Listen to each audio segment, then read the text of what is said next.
Hey guys, it's Ryan and Haley, and today we're talking about change, that awesome, fun concept that we love so much. Are we seeing any change around the market, Haley? You know, I think the only constant we know is change. Everything's always changing around us. You guys, I mean, within the past 5 years, think of how many changes we've had. Just within 5 years, from market changes, personal growth changes, all the different kinds of changes. Well, pandemics are in there somewhere.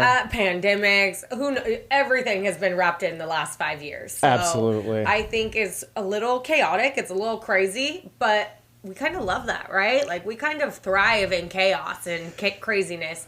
And I think one of our biggest things is, like, the only constant is change. And if you're not changing something, you're choosing it. And so... Yeah.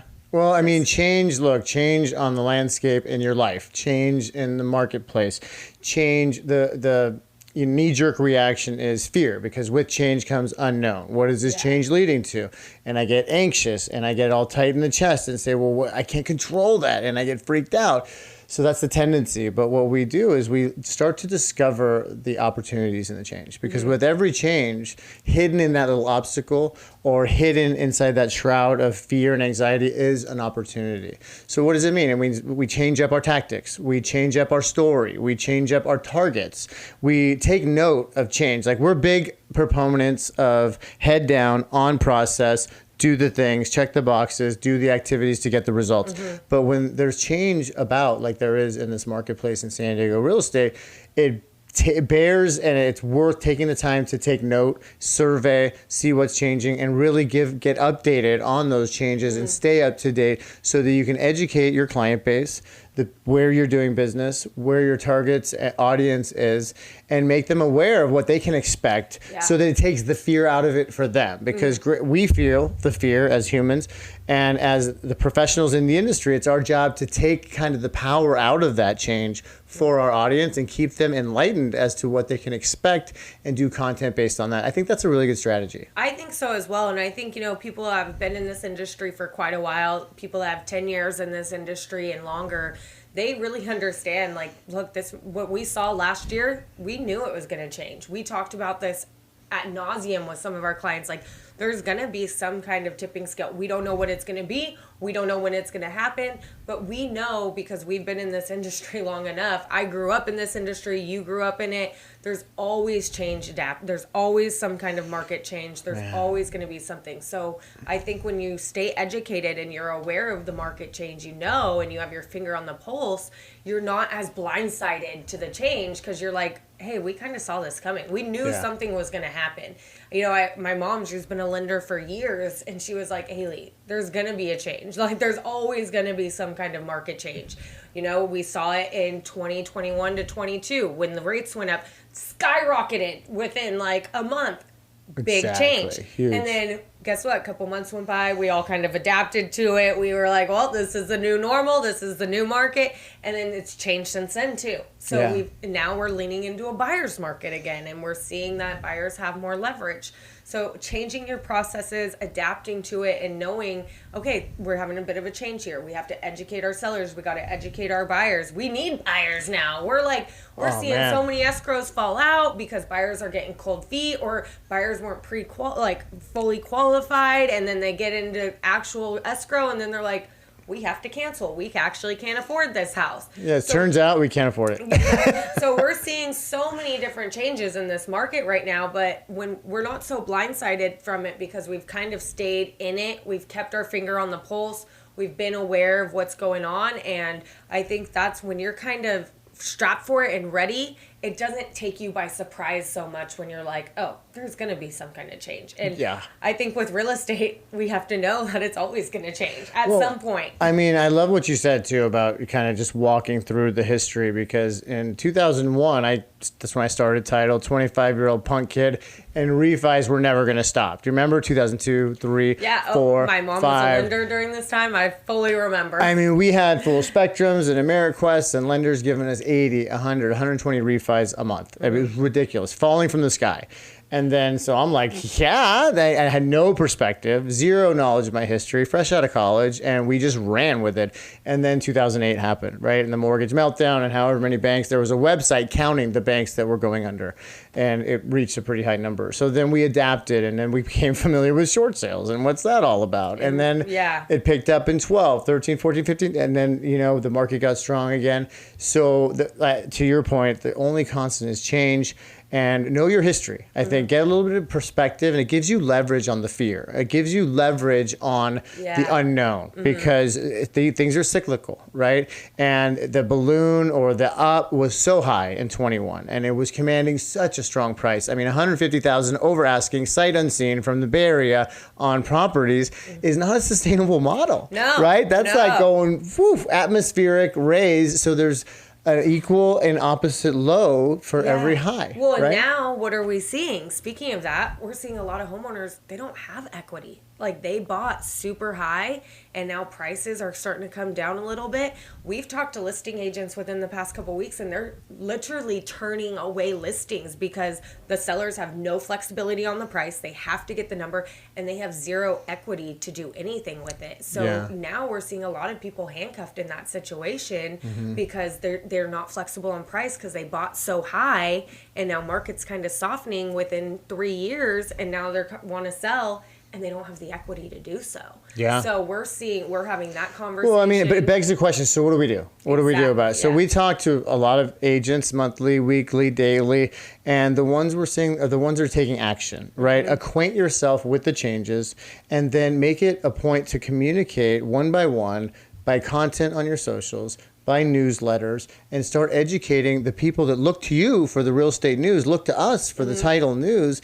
And what that does is, considering another and their plight and their perspective and what they're up against, it summons the best parts of us. Because because if I sit around and think about myself, I get really rageful and scared and vengeful, all of those things. But if I'm working for another, it summons the best parts of me. It summons the helpful part. It summons the hopeful part, the optimist. And then I get into helping another, and before you know it, I talk to 5, 6, 25 people, and lo and behold, there's an opportunity. Somebody needs to sell, somebody needs to buy, somebody needs new title, somebody's transferring, so there's always things out there. There's always business. Houses are always trading in any market. So you just have to get yourself in the mix and stay in action. The only thing that you can do wrong, I feel like, is freeze, paralyze, and let this thing pass you by. Yeah. Well, and that's what we were talking about earlier this week. We've talked to so many agents where they're kind of just frozen. They're like, I don't know what to do with 2025. So many of them have given up because they're just like, I don't know what to do. And our big thing is we got to help them stay in action. We got to go through our purpose. What's our purpose?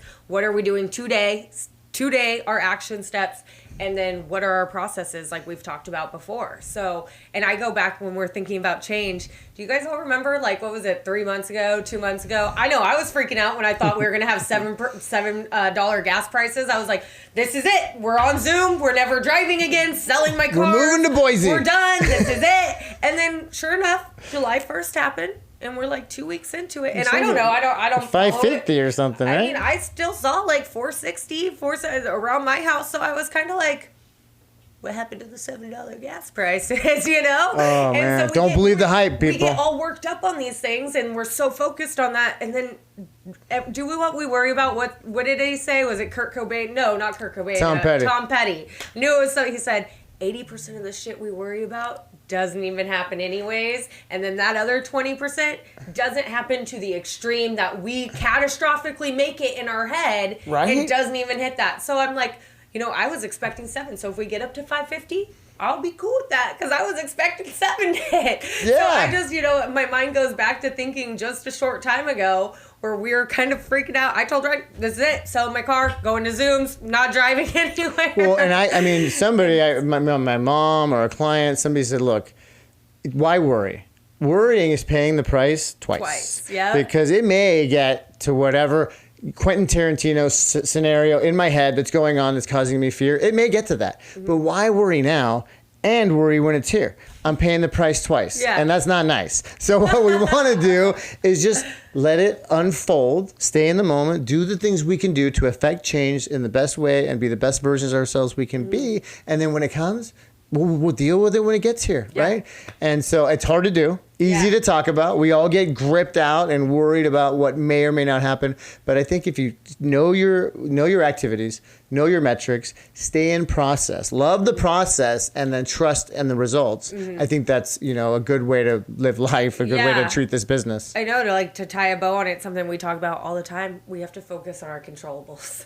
Because we cannot focus on things that we cannot control. Because Yeah. if we go to that, it's Quentin Tarantino, shit's blowing up, fires are happening everywhere. I think I sent you guys the meme the other day, fires behind me, and it's fine. It's fine. It's all good. It's all fine. It's all Because fine. you know what? I can't control all that. But what we can control is our activities, our daily activities, our attitude on who we're talking to, how we're approaching it. Because people right now need hope. They need strategy. They need something that they can point to and be like, we got this. Like, we're going to get through And this. your availability. What are you letting in here? We've got to guard our minds like never before because there's a ton of stuff, fake news, whatever you want to call it. Can't trust anything on the internet anymore. I mean, AI it used is to all be over. if it was on the internet, of course it was true. It's Now true. it's like, of course it's false. It's on the internet, right? Of course it's fake. Like, I can't tell the difference between some videos that I look and then I go through the comments and they're like, oh, this is all AI. And I'm like, you could have fooled me. Could have fooled me. Because you're giving away your peace when you're consuming that stuff. You're giving away your hope. You're giving away your resilience.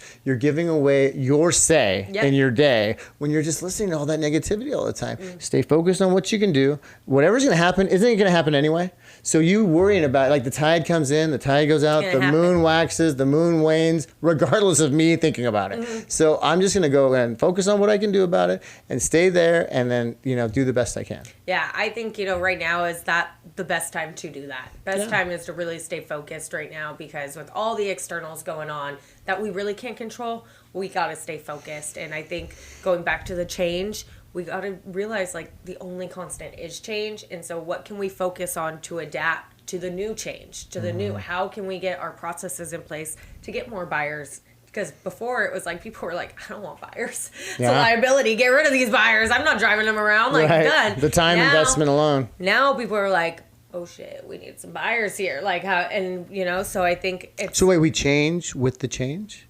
Oh, that was poetic, Ryan. Poetic. We change with the change. So I think we could just mic drop it and end it on that. Change with the change, people. All right. Well, for Haley and Ryan, until next time. Bye. Bye.